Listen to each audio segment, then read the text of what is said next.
जंजिरा, शेवटपर्यंत अजिंक्य राहिलेला अभेद्य असा जलदुर्ग. छत्रपती शिवाजी महाराज, छत्रपती संभाजी महाराज, पोर्तुगीज, फ्रेंच, ब्रिटिश सर्वांनी हा किल्ला जिंकण्यासाठी प्रयत्न केले, पण शेवटपर्यंत कोणालाही तो किल्ला जिंकता आला नाही.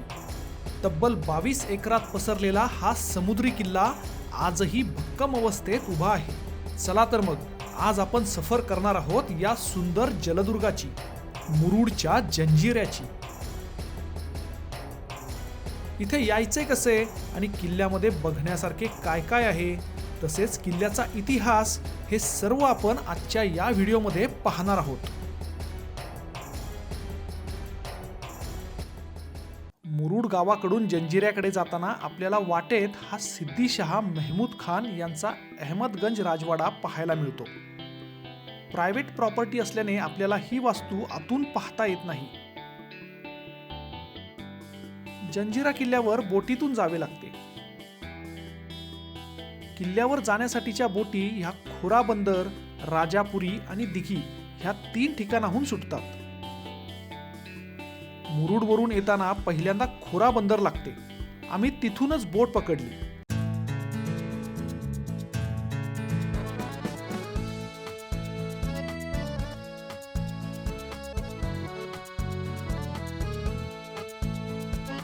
बोटीसाठी 80 रुपये प्रति व्यक्ती घेतले जातात. ह्या निळ्याशार समुद्रातून ही बोटीची सफर पण एक वेगळा अनुभव देणारी असते. जसजसे बोट पुढे जाते तसे किल्ल्याची तटबंदी आणि बुरुज दिसायला सुरुवात होते.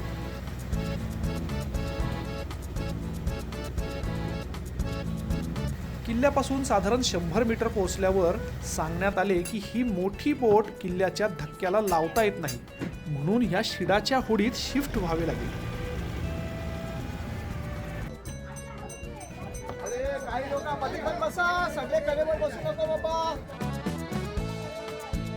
ह्या दुसऱ्या होडीत बसल्यावर ह्या गाईडने किल्ल्याची माहिती सांगायला सुरुवात केली. ये पानी के अंदर कैसे बना?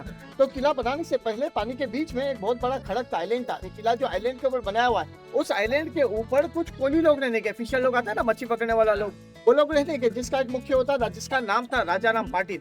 जंजिरा किला जिस राजा ने बनाया इसका नाम है सिद्दी जोहर. आप लोग ये नाम सुना होगा अपने भारत में, हिंदुस्तान में सिद्दी जोहर नाम के 2 राजा थे. एक सिद्दी जोहर छत्रपति शिवाजी महाराज के जमाने में भी था. 17वीं सेंचुरी में मुगल बादशाह था पनालगढ़ वाला, लेकिन जिसने इतना बड़ा जंजिरा किला बनाया ये सिद्दी जोहर जो है छत्रपति शिवाजी महाराज के 500 साल पहले दक्षिण अफ्रीका से आया था. हबशी लोगों ने किला बनाया हुआ, एबीसी लोगों ने किला बनाया हुआ. जंजिरा किला हिंदुस्तान में जितने भी समुद्र में किले बने हैं सबसे पुराना जंजिरा 11वीं सदी का किला है, क्योंकि पानी के अंदर जितने भी किले बने हैं 15, 16 और 17वीं सदी में बने. तो इस किले का तारीख है सन 1118. 1118 में इस किले का काम स्टार्ट हुआ और 1140 में जाके पूरा किला कंप्लीट हो गया. सर्व माहिती सांगून झाल्यावर गाईडने सर्वांना स्वेच्छेने पैसे द्यायला सांगितले. आज भरतीचे पाणी कमी होते, त्यामुळे थोडे अलीकडेच बोट धक्क्याला लावली. ओहोटी असेल तर या होड्या आपल्याला इथे सोडतात, आणि जर भरती असेल तर अगदी त्या पायऱ्यांपर्यंत सुद्धा आपल्याला त्या होड्या सोडतात. बोटीतून उतरताच किल्ल्याची भव्यता जाणवायला लागते.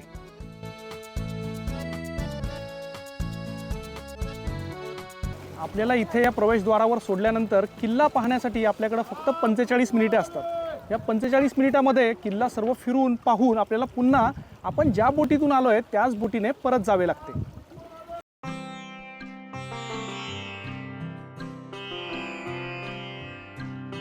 प्रवेशद्वारात हा भला मोठा लाकडी दरवाजा आपल्याला पाहायला मिळतो.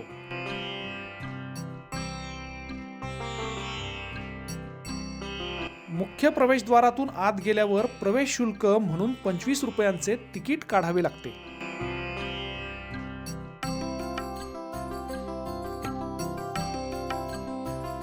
किल्ल्यात प्रवेश करताच आपल्याला अनेक भग्न वास्तू दिसतात.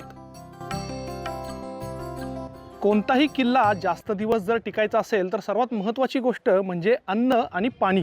या जंजिरा किल्ल्याचं एक महत्त्वाचं वैशिष्ट्य म्हणजे या किल्ल्याच्या 4ही बाजूने समुद्राचं खारं पाणी आहे, पण आतमध्ये आपल्याला 2 गोड्या पाण्याची मोठी तळी पाहायला मिळतात. माझ्या मागे जी तुम्ही इमारत पाहताय ती पूर्वी 6 मजली होती. आता पडझड झाल्यामुळं फक्त 3.5 मजले त्या इमारतीचे शिल्लक आहेत. म्हणजे त्यावेळचं बांधकाम किती भव्य असेल याची आपल्याला कल्पना येते.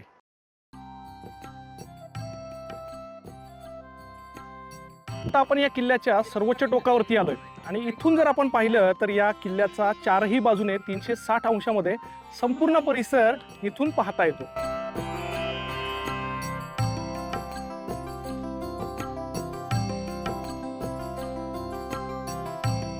या संपूर्ण किल्ल्याला एकूण 22 बुरुज आहेत आणि आपण पाहू शकतो की याची तटबंदी किती मजबूत आहे.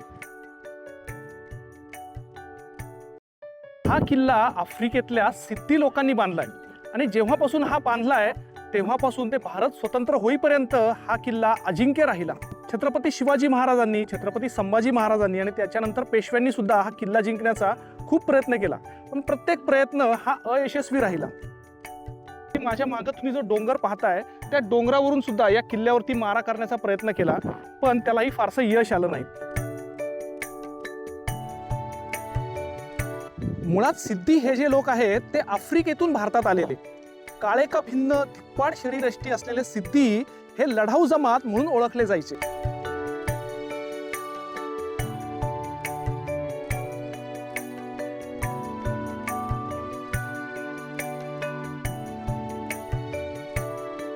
मित्रांनो, आपण आता जिथे थांबलोय ती आहे माझ्यासमोरची प्रसिद्ध कलाल बांगडी तोफ. ही भारतातली 3 नंबरची सर्वात मोठी तोफ आहे आणि एवढी ही 22 टनाची तोफ तिथून इथे कशी आणली असेल हे एक मोठं आश्चर्य आहे. इथे मुख्य प्रवेशद्वाराच्या वरती आणि जमिनीकडे तोंड करून ह्या 3 तोफा आहेत. एक आहे कलाल बांगडी आणि मी जिथे थांबलोय ती आहे गायमुख तोफ. ह्या तोफेचं तोंड हे गायीच्या सारखं बनवलेलं आहे. ह्या तोफेचं अजून एक वैशिष्ट्य म्हणजे बाहेर कितीही जास्त तापमान असलं तरी ह्या तोफेचं तापमान मात्र थंडच असतं. किल्ल्यावर 592 तोफा असल्याचा उल्लेख आहे. त्यातल्या बऱ्याचशा तोफा आजही किल्ल्यावर पाहायला मिळतात. भारतातली सर्वात मोठी तोफ ही 55 टनाची असून सध्या ती विजापूरच्या किल्ल्यात आहे. भारतातील दुसरी सर्वात मोठी तोफ म्हणजे मेंढा तोफ, जी छत्रपती संभाजीनगरच्या दौलताबाद म्हणजेच देवगिरी किल्ल्यावर आहे. आणि तिसरी मोठी तोफ ही जंजिऱ्यावरची कलाल बांगडी. किल्ला पाहण्यासाठी फक्त 45 मिनिटे दिले जातात. एवढ्या वेळात किल्ला पाहून परत प्रवेशद्वाराजवळ यावे लागते आणि आपण आलेल्या बोटीतून परतावे लागते. खरे तर एवढा मोठा किल्ला पाहण्यासाठी 45 मिनिटे ही वेळ खूप कमी पडते. त्यामुळे धावत पळत हा सर्व किल्ला पाहावा लागतो.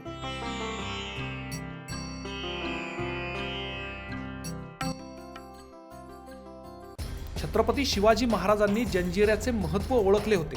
महाराजांनी सर्वात आधी 1657 साली रघुनाथ बल्लाळ सबनीस यांच्या नेतृत्वात मोहीम हाती घेतली होती, पण तिला यश आले नाही.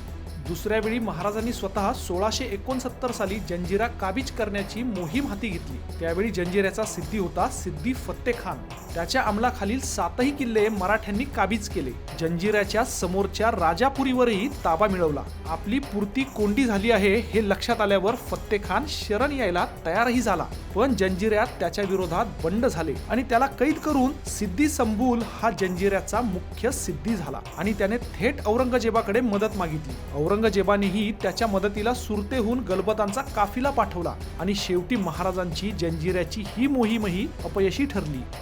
छत्रपती संभाजी महाराजांनी तर किनाऱ्यापासून जंजिरा किल्ल्यापर्यंत सेतू उभारण्याचे काम चालू केले होते, पण त्यालाही यश येऊ शकले नाही आणि ती मोहीमही महाराजांना अर्धवट सोडावी लागली. जंजिऱ्याच्या आणि सिद्धीच्या वर्चस्वाला शह देण्यासाठी छत्रपती शिवाजी महाराजांनी जंजिऱ्यापासून जवळच असलेल्या या बेटावर पद्मदुर्ग हा किल्ला बांधला.